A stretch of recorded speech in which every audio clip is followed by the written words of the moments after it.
On passe du coup à The Empire of Corpses avec toi, Cédric. Mais oui, alors on va raconter un petit peu de quoi nous parle ce manga. Dans un Londres alternatif du 19e siècle, le monde a connu un nouvel âge d'or industriel avec la découverte d'une toute nouvelle technologie qui permet de ressusciter les cadavres et d'en faire une main-d'œuvre bon marché. Dans cette nouvelle société remplie de nécro-esclaves, le jeune médecin de génie John Watson est arrêté pour avoir usé de cette nouvelle technologie pour se créer un nécromate personnel complètement illégal. On lui propose alors une solution alternative à la prison, partir à la recherche d'un scientifique du nom d'Alexei Karamazov qui aurait créé un nouvel état rempli de nécromates qui auraient la faculté de penser. Ce miracle aurait pu être rendu possible par la découverte du scientifique russe d'un artefact unique au monde, le journal du docteur Frankenstein, père de la nécrotechnologie, où seraient consignées ses études sur son premier sujet, un nécromate capable de parler et de penser par lui-même. Donc The Empire of Corpses ou Shisha no Teikoku est un manga dessiné par Ino Tomoyuki en 2015 d'après le roman du même nom qui est juste devant moi, écrit par le romancier Ito Keikoku, plus connu sous le nom donc de Project Ito. Alors il est amusant de noter que nous parlons d'une œuvre du Project Ito justement le jour où on parle de Hideo Kojima et de MGS. Kojima d'ailleurs a indiqué avoir pris des inspirations de l'œuvre du romancier. Alors est-ce que ça s'en ressent à la lecture du manga ? Alors effectivement, les deux hommes étaient d'assez bons amis jusqu'à la mort de Ito en 2009, qui est décédé prématurément d'un cancer de longue date. Il s'est battu pendant plus de 10 ans. Kojima a d'ailleurs déclaré à ce jour que seul Ito a été la personne, selon lui, qui avait compris le sens profond de la saga, et il lui a dédié Metal Gear Solid Peace Walker, et a même dit qu'il aurait voulu, à la fin de Metal Gear Solid 5, que toute la série soit dédiée à Ito. Donc voilà, ça se pose là. Et quand on s'intéresse à la trilogie de livres de Ito, on se rend compte à quel point le travail de Kojima sur MGS1 a influencé dans son approche de la SF Ito et vice versa. À la lecture des livres de Ito, Kojima s'en est beaucoup inspiré, notamment donc pour Metal Gear Solid Peace Walker, MGS4 et MGS5. À la lecture du manga, qui ne regroupe qu'un tiers du roman, on se rend vite compte qu'on a une œuvre vraiment puissante entre les mains. Donc déjà puissante par sa narration, qui arrive à mêler habilement, selon moi, fantastique, ésotérisme, SF, thriller, le tout avec une dose d'horreur et d'humour. Son histoire appelle naturellement dans sa structure à un mélange des genres que Ito réussit parfaitement à mixer sans jamais que le résultat ne semble grossier. De la même manière, il réussit, à l'instar de l'auteur de MGS, à faire des références directes à d'autres œuvres, non pas dans le but de simplement citer, mais plus dans l'intention de contextualiser son récit et de l'ancrer dans une continuité artistique. Ainsi, un exemple assez simple, John Watson part dans une zone de guerre en Afghanistan, lieu où justement il vient au tout début de Sherlock Holmes, pour trouver des informations avant de se diriger en Transylvanie où se situerait ce fameux Empire des Morts, donc du professeur Karamazov, un homme qui est relié au roman Les Frères Karamazov, qui a dédié toute sa foi dans le but d'aider les autres. Mais au-delà de la narration, ce sont les thèmes abordés et les idées développées au cours du récit qui forcent le respect selon moi. À travers son récit, l'auteur pose des questionnements sur le conditionnement médical de la société qui prend le pas sur l'individualité. Dans un monde où notre corps ne nous appartient plus vraiment, car il sera bientôt propriété de l'État jusqu'au moment où on va mourir, quelle est la place de notre être ? Sommes-nous obligés de nous fondre dans cette société qui rejette ceux qui, comme Watson, tentent de penser par eux-mêmes ? L'orgueil de la science doit-elle se mettre au-dessus de la misère humaine qu'elle crée sur son chemin ?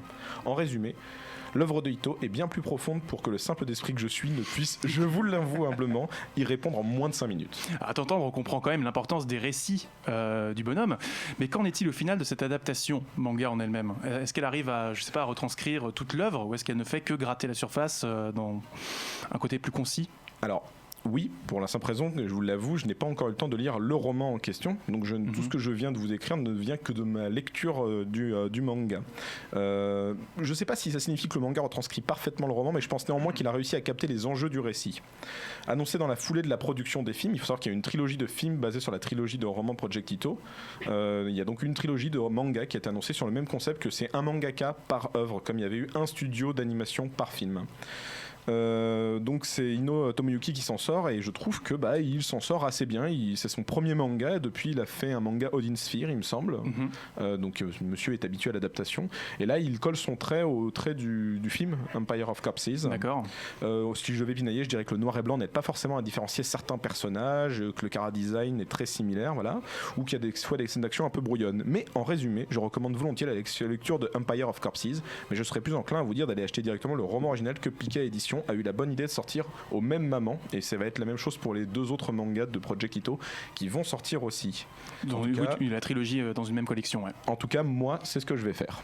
Très bien, merci Cédric pour cette critique. Est-ce que ça vous donne envie un petit peu de tâter l'objet graphique ? Je t'ai vu opiner un petit peu du chef. Oui, parce que j'étais en train de regarder les images de l'adaptation qu'on annonce, et je trouvais ça très très beau comme comment dire, le steampunk tel que les Japonais le pratiquent a encore une élégance que je ne retrouve plus vraiment en Occident, donc j'ai hâte au moins de voir il est déjà sorti, les films datent de 2015, donc tu peux les trouver déjà, c'est sorti en Blu-ray. J'ignorais jusqu'à leur existence, donc merci de m'avoir invité. Et les 2 autres, merci d'être venu. Et on a 2 autres films du coup, Genocide Organ et Harmony sont les 2 autres. Les 3 sont chez Atanime, je crois. Ouais, il faut savoir que là on sort Empire of Corpse en premier, mais Empire of Corpse en fait il l'a fait sur son lit de mort, donc il l'a écrit, c'est son assistant qui a fini les dernières pages du roman. D'accord. Et le Génocide à l'organe qui est son premier ressemble, enfin il y a beaucoup de gros rapports avec MGS, surtout MGS2 et MGS4 et vice versa, les 2 trucs se mélangent beaucoup. Et j'attends beaucoup Harmony aussi, qui parle d'une société où le monde a été médicalisé complètement et une jeune héroïne en fait a tenté de se suicider parce qu'elle peut pas supporter un monde aseptisé où la jeunesse n'est qu'une matière première, et elle est partie dans des conflits armés parce qu'elle a raté son suicide, et on lui demande de revenir parce que quelqu'un arrive à contrôler la masse de gens pour créer des suicides de masse, et donc là ça ne peut pas aller. Bon dimanche les amis. Pipo, oui. Pipo, je t'ai vu sursauter. Ouais, non, c'est que je ne connaissais même pas l'existence de Project Ito en fait, je savais pas que c'était le BFF de Kojima à ce point-là, et du coup je suis super intrigué, tous les pitchs que tu balances là me font super envie.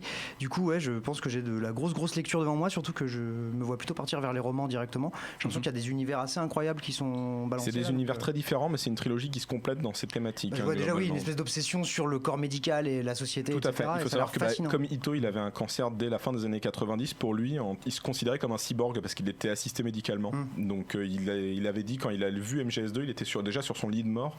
Kojima était venu, lui avait donné une version préparatoire de MGS2 que Konami avait d'ailleurs beaucoup gueulé, et Ito avait fait en sorte d'aller mieux pour jouer au jeu, et il a tenu jusqu'à à peu près Metal Gear 3. Il est mort pendant Peace Walker. Et on a un Alzeb sur le chat qui nous dit qui nous demande si le truc des cadavres, ça n'a pas finalement inspiré l'unité Skull de MGS5. Je sais pas, mais je pense que ça inspire entre autres le concept de Metal Gear Solid 4 des armées qui envoient un peu par procuration des cybersoldats, puisqu'il y a quand même le concept d'armée de cadavres. Les États en fait envoient juste des cadavres et ne s'intéressent plus vraiment à l'état de guerre. Ils envoient juste des cadavres, ils attendent de voir quel cadavre va gagner sur quel autre cadavre, quoi. Donc bon. Un petit lien avec Pokémon, donc on va faire cette parenthèse.